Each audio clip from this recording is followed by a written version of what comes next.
प्रधानमंत्री का नाम लिया, अभी तक मैंने मुख्यमंत्री का नाम लिया, अभी तक मैंने गृह मंत्री का नाम लिया, अभी तक इन उनकी तरफ से विरोध नहीं आया।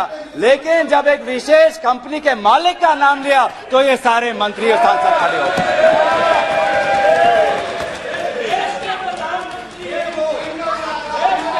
किसकी सरकार है सर? ये किसकी सदन?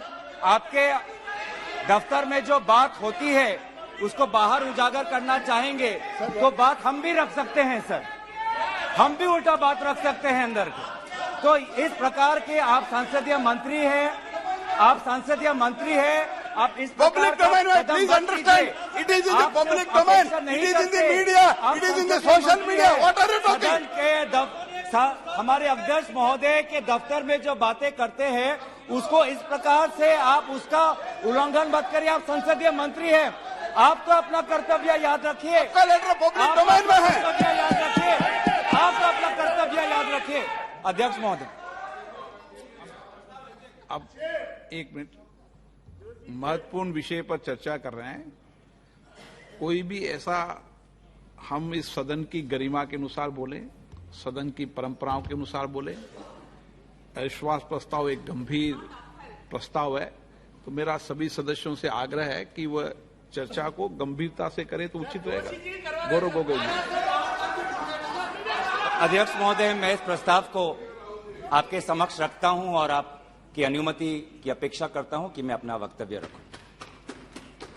अध्यक्ष महोदय, मैं सबसे पहले आपका आभार प्रकट करता हूं कि आपने इंडिया अलायंस के इस अविश्वास प्रस्ताव को आपने स्वीकार किया।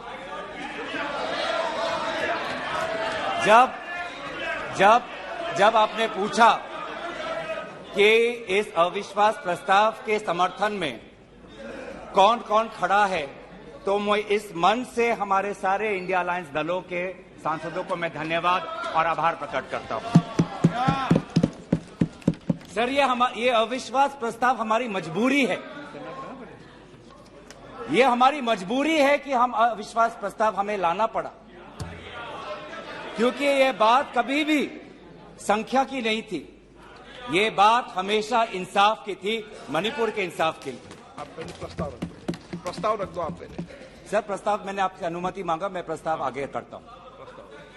मैंने शुरुआत में उनकी अनुमति मांगी। ये इंसाफ मणिपुर की है, मणिपुर के लिए है, इंसाफ है। मैं पढ़ूं महोदय, मैं निम्नलिखित प्रस्ताव पेश करता हूं कि ये सभा मंत्री परिषद में विश्वास का भाव व्यक्त करती है। सर, अध्यक्ष महोदय, ये अविश्वास प्रस्ताव मणिपुर के लिए हम लाए हैं, इंडिया अलायंस, क्योंकि मणिपुर आज इंसाफ मांगता है, मणिपुर का युवा इंसाफ मांगता है, मणिपुर की बेटी इंसाफ मांगती है, मणिपुर के किसान इंसाफ मांगते हैं, मणिपुर के छात्र इंसाफ मांगते हैं। और मार्टिन लूथर किंग ने कहा है, मार्टिन लूथर किंग ने कहा है कि अगर कहीं भी नाइंसाफी हो तो वो हर जगह के लिए इंसाफ का खतरा बन सकता है। Injustice anywhere is a threat to justice everywhere. तो ये जो घटनाएं मणिपुर में हो रही है, इसको ये हम ना समझे कि उत्तर पूर्वांचल के किसी कोने में हो रहा है, ये भारत में हो रहा है। सर, अगर मणिपुर जल रहा है तो भारत जल रहा है, अगर मणिपुर में आग लगी है तो भारत में आग लगी है, अगर मणिपुर विभाजित हुआ है तो भारत विभाजित हुआ है।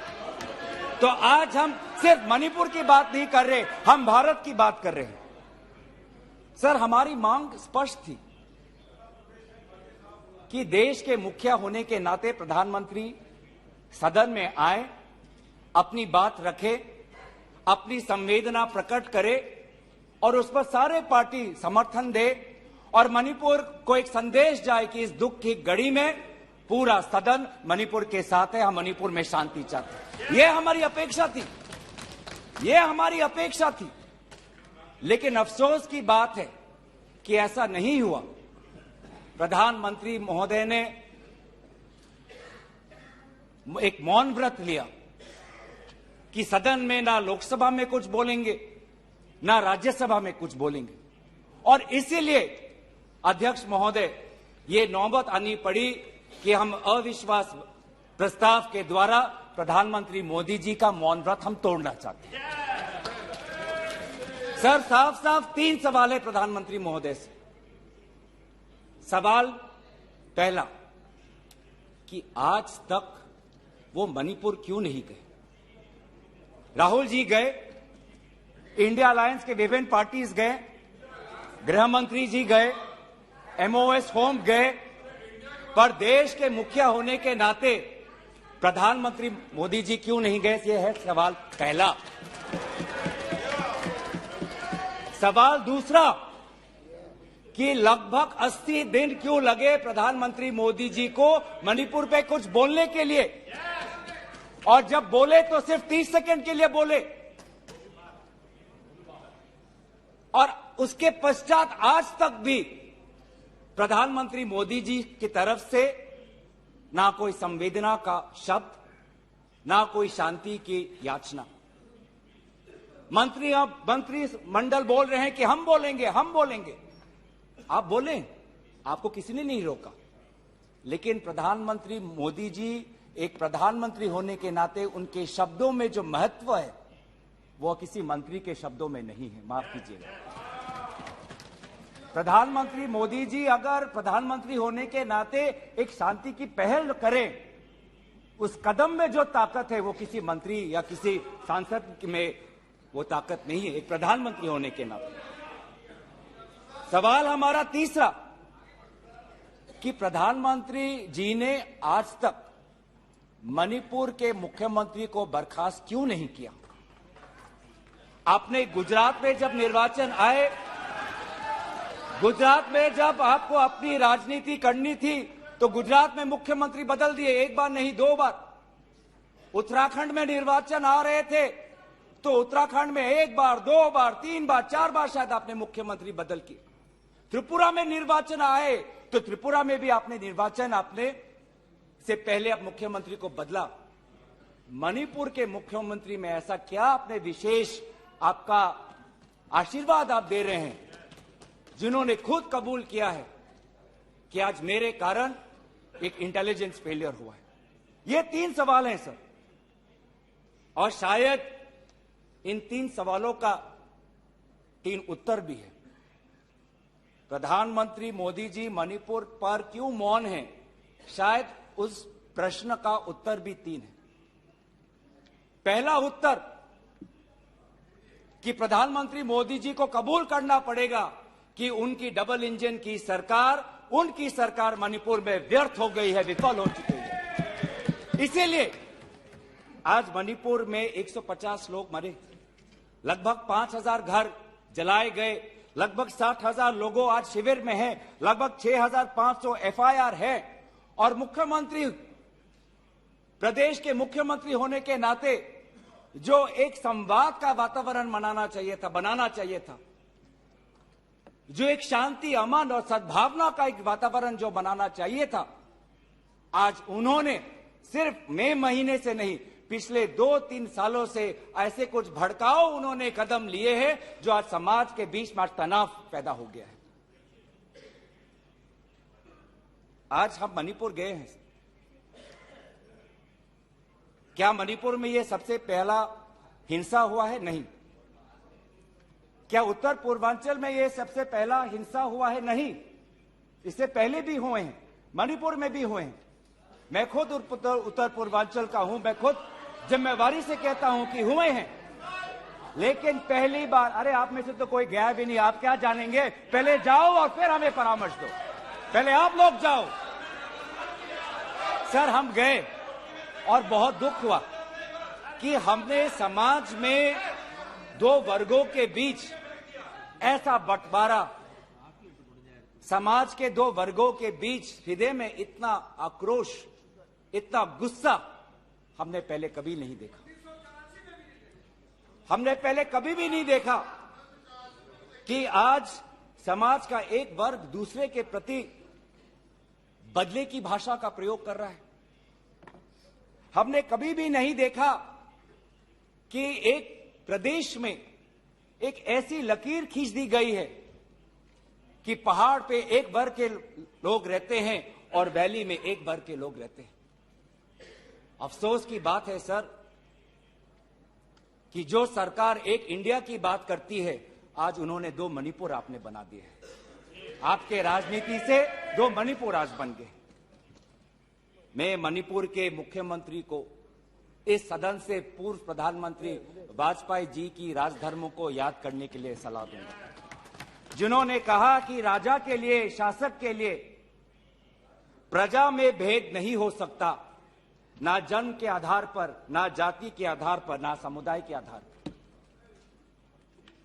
सर, आज इस माहौल में अगर सबसे ज्यादा पीड़ा किसी को झेलना पड़ा है तो महिलाओं और बच्चों को। हमने देखे हैं वो वायरल वीडियो में, उनका मैं उल्लेख नहीं करना चाहूंगा, उससे सबको पीड़ा हुआ। पर ऐसे मुख्यमंत्री जी ने स्वयं कहे कि ऐसे 100 FIRs हैं। हम भी गए हैं सर, इंडिया डेलीगेशन, हमारे संसदीय दल, उस परिवार से हम मिलके आए हैं जिसमें 2 महिलाओं के साथ इतना बुरा व्यवहार हुआ, अत्याचार हुआ। हमने ऐसे भी एक परिवार से मिले जिसमें एक 80 साल की महिला, जो एक स्वतंत्रता संग्रामी की पत्नी थी, उसको घर के अंदर बंद करके जिंदा जला दिया। जो 2 महिला जिसको लेकर आज सुप्रीम कोर्ट तक ये बात गई है, उसमें से एक महिला का पति कारगिल में हमारे देश के लिए हमारी सीमा को सुरक्षा कर रहा था। वो कारगिल का जवान बोल रहा है, मैंने देश को बचाया पर मैं अपने घर और अपने परिवार को नहीं बचा पाया। जब हम उनसे मिलते हैं तो हमको क्या कहें? आप लोग कहते हैं हम फोटो ऑप करने गए थे। सर, दुख के समय में संवेदना उनको देने गए थे। आज महिलाओं, बच्चों के साथ आऊंगा, अब सारे बातों पे आऊंगा, सब पे आऊंगा। धर्मीय जगह को भी बख्शा नहीं गया। धर्मीय अनुष्ठान पर भी आज भीड़ घुसी और उसका असम्मान किया। आज इंटरनेट नहीं है। आप कहते हैं कि सब नॉर्मल है, स्थिर है, आज भी इंटरनेट नहीं है, बच्चे स्कूल नहीं जा पा रहे, लोग अपनी बातें नहीं रख पा रहे। आज भी कितनी महिलाओं पर अत्याचार हुआ है, वो अपनी बात ही नहीं रख पा रहे। वो तो वीडियो वायरल हो गया, नहीं तो मुझे लगता था कि आज तक प्रधानमंत्री मोदी जी मौन रहते अगर वीडियो वायरल नहीं हो। पर ऐसे हजार से ऐसे अत्याचार हुए। लेकिन वहां के मुख्यमंत्री क्या कहते हैं? अभी ड्रग्स के ऊपर वो बोलते हैं कि ये सब ड्रग्स के लिए हुआ है। अध्यक्ष महोदय, बहुत गंभीर पूर्वक मैं ये बात अपने आपके समक्ष सदन में रख रहा हूं कि मणिपुर के मुख्यमंत्री की कार्यालय से जब एक ड्रग माफिया के बड़े नेता को वहां की पुलिस ने पकड़ा तो मुख्यमंत्री के दफ्तर से फोन गया कि उस ड्रग के माफिया को बचाओ, रिहा करो। और वो ड्रग का माफिया कौन था? वो ड्रग का माफिया आप ही की दल के ऑटोनोमस डिस्ट्रिक्ट काउंसिल के चेयरमैन थे, जो वहां पे जब इटोचा सिंह को पकड़ा गया, लोयांग नांगबंग इटोचा, जब इस व्यक्ति को पकड़ा गया तो मुख्यमंत्री के दफ्तर से फोन गया कि इसको रिहा करो। और ये इटोचा कौन है? वहीं के राज्य सरकार के PHE मिनिस्टर सुशील द्रो के भाई हैं। आज ये इन सरकार राज्य में ड्रग्स की बात करते हैं, ड्रग्स के साथ मुख्यमंत्री महोदय के दफ्तर का ताल्लुकात है। ये बात मैं नहीं कर रहा, वो पुलिस अफसर जिनको इनकी राज्य सरकार ने मेडल दिया, वो आज वो बात कर रही है कि ये सरकार ने मुझे मेडल दिया और यही सरकार मुझे ड्रग्स से जुड़े हुए इनके दल के नेताओं को छोड़ने के लिए कह रही है। उन्होंने अपना मेडल वापस कर दिया राज्य सरकार। पॉपी फार्मिंग की बात करते हैं।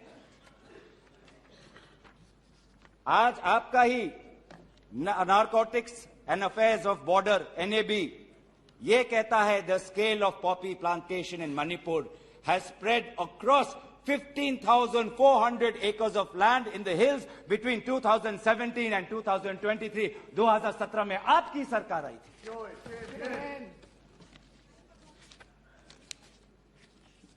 आज इंडियन फॉरेस्ट सर्वे रिपोर्ट 2021 में कहता है that within 2 years time the forest area of Manipur has decreased by 248.63 square kilometers. ये आपके सरकार के नजर के सामने वहां के जंगलों को काटा जा रहा है और पॉपी फार्मिंग को बढ़ावा दिया जा रहा है। गृह मंत्री ड्रग्स को लेकर बार बार वक्तव्य देते हैं, लेकिन गृह मंत्री महोदय आपको भी पता है कि पिछले 5-6 सालों में ड्रग्स की ये समस्या कमी नहीं, थमी नहीं, बढ़ती जा रही है। लगभग 2017 में एनसीआरबी का डेटा है 1113 केसेस, 2021 में 3611। तो ड्रग्स की समस्या आज बढ़ती जा रही है। तो कहीं ना कहीं प्रधानमंत्री जी चाहते हैं कि वो मौन रहे ताकि उनकी राज्य सरकार की छवि धूमिल ना हो, क्योंकि उनको छवि से लगाव है। चाहे लोगों पे अत्याचार हो, ड्रग्स की समस्या बढ़ी हो, ये उनके लिए महत्व नहीं रखता। पर जैसे कि मैंने कहा कि उनके मौन रहने का कारण 3 है, अभी तो मैंने सिर्फ एक कारण का उजागर किया। और दूसरा कारण यह है, और बहुत मैं सम्मानपूर्वक ये बात कहना चाहता हूं, दूसरा कारण प्रधानमंत्री मोदी जी का मौन रहने का यह है कि आज भारत केंद्र सरकार का गृह विभाग और राष्ट्रीय सुरक्षा सलाहकार आज विफल हुए हैं। क्या हो रहा है मणिपुर में? 5000 से ज्यादा हथियार आज लोगों के हाथों में है। लगभग 35 पुलिस स्टेशंस में भीड़ वहां जाकर वहां से हथियार अपने साथ ले जाते हैं। कभी आप जितने भी राज्यों का आपने जो उजागर किया है, कभी ऐसी स्थिति देखी है कि 2 महीनों में एक भीड़ पुलिस थाने में जाकर, पुलिस ट्रेनिंग कॉलेज में जाकर वहां पे जो हथियार है वो लेके जाती है? क्या क्या हथियार ले गए हैं? क्या क्या हथियार लूट के ले गए हैं? INSAS rifle, AK-47, light LMG light machine gun, self loading rifle, SMC, motor, grenade, bullet proof jacket, 6 lakh ammunition, 6 lakh गोलियां आज लोगों के बीच में। कि ये राष्ट्रीय सुरक्षा का मामला नहीं है? कहां है राष्ट्रीय सुरक्षा सलाहकार? ये जो बंदूक है, ये जो गोलियां हैं, किस पर चलाएंगे? ये गोलियां हमारे भारतीय सेना के नौजवानों पे चलाएंगे। ये गोलियां मणिपुर के पुलिस पर चलाए जाएंगे। ये गोलियां मणिपुर के निहत्थे लोगों पर बरसाए जाएंगे। क्या क्या आपने आज ये जो हथियार है सिर्फ मणिपुर तक सीमित नहीं रहेंगे सर। लगभग ये जो 6 लाख एम्यूनेशन है, गोला बारूद है, AK-47, ये तो युद्ध के हथियार है, ये युद्ध के अस्त्र है। ये सिर्फ मणिपुर तक नहीं सीमित रहेंगे, ये आज उत्तर पूर्वांचल में भारत के अलग अलग जगह में ये हथियार जाएंगे और भारत के समाज को आज अशांति का वातावरण बनाएंगे। तो क्या कर रहे हैं आप? आज दुख की बात है कि अभी मुख्यमंत्री पहले तो समाज पर दोष ठहरा रहे थे, अब मुख्यमंत्री, मणिपुर के मुख्यमंत्री केंद्र सरकार और असम राइफल्स पे आज निशाना साध रहे हैं। आज ही हमें सुनने में मिला कि असम राइफल्स, जिसको जिम्मेवारी दी गई है देश को, लोगों को बचाने के लिए, उनको हटाया जा रहा है। मुख्यमंत्री के घर के जो विधायक हैं, मैं उनका नाम नहीं लूंगा, वो पूछते हैं कि इतने हथियार कहां से आए? क्या कर रही है केंद्रीय शासित सुरक्षा दल? ये असम राइफल्स किसके अनुसार काम करता है? ये असम राइफल्स गृह विभाग के मंत्रालय से इनको निर्देश दिया जाता है। तो एक ऐसी व्यवस्था बन गई है मणिपुर में कि मणिपुर के पुलिस आज असम राइफल्स के जवान पर उंगली उठा रहे हैं, असम राइफल्स के जवान आज मणिपुर के पुलिस पर उंगली उठा रही है। ये बना है 21वीं सदी के भारत में। ऐसे हम समाधान कर रहे हैं पिछले 3 महीनों से। आज सुप्रीम कोर्ट ने जो जांच कमेटी बैठाई, उससे साफ साफ साबित होता है कि सुप्रीम कोर्ट ने भी आज केंद्र सरकार और राज्य सरकार के जो काम है उसको स्वीकार नहीं किया है। आज इसीलिए कमेटी बैठाई गई है। मैं पूछना चाहूंगा कि गृह मंत्री, आपने एक 51 मेंबर्स का कमेटी बैठाया, कितने बार वो कमेटी बैठी? आप 3 दिन थे, आप वहां पे गए, 51 आपने एक पीस कमेटी बैठाई, अच्छी बात है, लेकिन वो कमेटी आज तक असफल रही। गृह मंत्री ने कहा कि मैं 15 दिन बाद में आऊंगा, पर गृह मंत्री 15 दिन हो गए हैं पर मणिपुर में दिखाई नहीं दिए। जब एक suspended insurgency group UKLF, United Kuki Liberation Front का चेयरमैन एसएस हाउकेप लीगल बयान में, एफिडेविट में यह बात कहता है कि भाजपा ने 2017 और 2019 के निर्वाचन में एक उग्रपंथी संगठन का उन्होंने सहयोग लिया, एक लीगल एफिडेविट में यह बात कहता है। यह है इनका राष्ट्रवाद, यह है इनका राष्ट्रवाद, जो राष्ट्रवाद देश की अखंडता को आज सत्य के दांव पे आज भूल चुका है। यह राष्ट्रवाद है कि जो आज देश की अखंडता के साथ खिलवाड़ कर रहा है। आज उत्तर पूर्वांचल में आपके बड़े बड़े जो भी बातें हैं सारे अभी तक नाकाम रहे। एनआरसी की बात करते हैं, आज तक एनआरसी असम में लागू नहीं हुआ। सीएए की बात करते हैं, ऐसा एक माहौल वहां पे हुआ कि पूर्व जापान के प्रधानमंत्री असम नहीं जा पाए। नागा पीस फ्रेमवर्क 8 साल हो गए, अभी तक हमने नहीं देखा कि ये नागा पीस फ्रेमवर्क में हुआ क्या है। गृह मंत्री आज नागा विधायक से अलग से मिलते हैं, मणिपुर के से आए हुए कुकी विधायक से अलग से मिलते हैं। क्यों नहीं आप सबको एक साथ मिलकर बुलाएं और शांति की अपेक्षा करें? ये अलग अलग मीटिंग क्यों? ऐसे उत्तर पूर्वांचल की समस्या नहीं सुलझेगी कि अगर आप समाज, जाति, धर्म के आधार पर बंटवारा करें। आपको साथ में लेना पड़ेगा। पहली बार हम ये देख रहे हैं कि 2 उत्तर पूर्वांचल के राज्य असम और मिजोरम के पुलिस अफसर एक दूसरे पे गोली चला रहे। ये आपकी राष्ट्रीय सुरक्षा की नीति है। इसी बात का उजागर राहुल गांधी जी ने इस सदन में किया था जब उन्होंने आपको चेतावनी दी थी कि आप उत्तर पूर्वांचल के साथ खिलवाड़ कर रहे हो। उत्तर पूर्वांचल हमारे देश का हिस्सा है, इन्होंने कहा था। आज जो तीसरा कारण मैं आना चाहता हूं, जिसके कारण प्रधानमंत्री मोदी जी मौन है। पहला, उनकी राज्य सरकार विफल थी। दूसरा, उनका गृह विभाग और राष्ट्रीय सुरक्षा सलाहकार विफल रहे। और तीसरा, प्रधानमंत्री मोदी जी के मौन रहने का कि वो अपनी भूल कबूल करना नहीं चाहते। अगर वो बोले तो कि उनकी चूक हुई है राज्य सरकार से, तो ये भूल वो कभी जनता के सामने कबूल नहीं करना चाहते, मौन रहना पसंद करते हैं।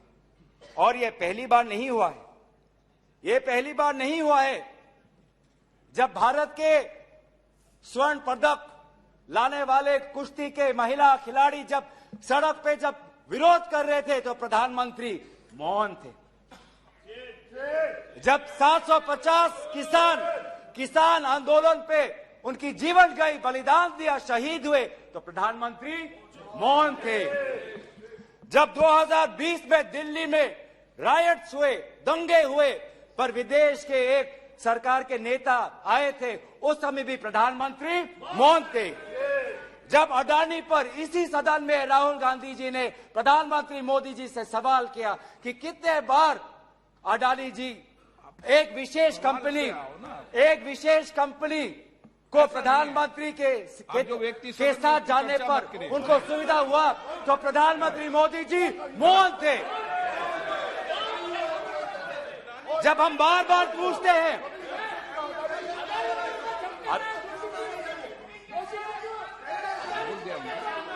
सर बड़ी आश्चर्य की बात है कि सर कि अभी तक मैंने प्रधानमंत्री का नाम लिया, अभी तक मैंने मुख्यमंत्री का नाम लिया, अभी तक मैंने गृह मंत्री का नाम लिया, अभी तक इनकी तरफ से विरोध नहीं आया, लेकिन जब एक विशेष कंपनी के मालिक का नाम लिया तो ये सारे मंत्री और सांसद खड़े हो गए।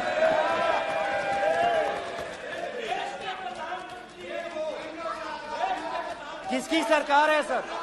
ये किसकी सरकार है? जब चीन पर हमने सवाल किया, चीन पर जब हम चीन पर आप पूछे, मैं चीन पर आता हूं, जब चीन पर हमने सवाल किया कि चीन हमारे सीमा के अंदर कितना आए, कितने किलोमीटर पर है, तो प्रधानमंत्री मोदी जी मौन रहे। प्रधानमंत्री मोदी जी ने G20 के बाली समिट में प्रेसिडेंट शी जिनपिंग के साथ क्या बातचीत की, उनके विदेश मंत्रालय ने इसको छुपाने की कोशिश की, लेकिन जब चीन के विदेश मंत्रालय से बात आई तो भारत सरकार के विदेश मंत्रालय ने खुद कबूल किया कि हां, हमने ये बात हमने छुपाई थी कि बहुत संवेदनशील बातें प्रधानमंत्री मोदी जी ने शी जिनपिंग के साथ बाली में किया। हम पूछना चाहते कि क्या बातें की आपने, क्या समझौता हुआ, क्या बताएंगे? विदेश मंत्री ने कुछ दिन पहले हम सबके समक्ष एक स्टेटमेंट रखा, पर उस स्टेटमेंट पर भी बाली में प्रधानमंत्री मोदी जी और प्रेसिडेंट राष्ट्रपति शी जिनपिंग के बीच में क्या बात हुई, इन्होंने उजागर नहीं किया।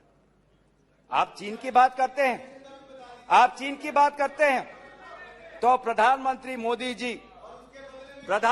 मोदी जी जब जम्मू कश्मीर के पूर्व राज्यपाल ने कहा कि उन्होंने प्रधानमंत्री को फोन किया था, तो पूर्व ये राज्यपाल ने क्या कहा कि उनको चुप रहने का सलाह उनको मिला। प्रधानमंत्री मोदी जी मौन रहे। जब पूर्व एक राज्यपाल ने कहा कि हमने सुरक्षा मांगी थी हमारे पुलवामा के जवानों के लिए, लेकिन हमको कोई सुरक्षा नहीं मिली, जब ऐसा गंभीर बात एक पूर्व राज्यपाल, आपकी ही चुनी हुई राज्यपाल ने रखा, तो प्रधानमंत्री मोदी जी मौन रहे। जब कोविड में सेकेंड वेव में लोग के सांसों में, फाफड़ों में ऑक्सीजन नहीं था, तब प्रधानमंत्री पश्चिम बंगाल में वोट मांग रहे थे। जब मणिपुर में महिलाओं पर अत्याचार हो रहा था, तो प्रधानमंत्री जी कर्नाटक में वोट मांग रहे थे। ये कैसा राष्ट्रवाद है? ये कैसा राष्ट्रवाद है जो देश से ऊपर अपने सत्ता को ज्यादा महत्व देता है? इस देश के इतिहास में हमने दूसरे प्रधानमंत्री भी देखे हैं। हमने ऐसे भी प्रधानमंत्री देखे हैं जिन्होंने उत्तर पूर्वांचल और भारत की संवेदना को समझा। मैं उदाहरण देना चाहता हूं, जब असम में हमारा असम अकॉर्ड हुआ 1985 में,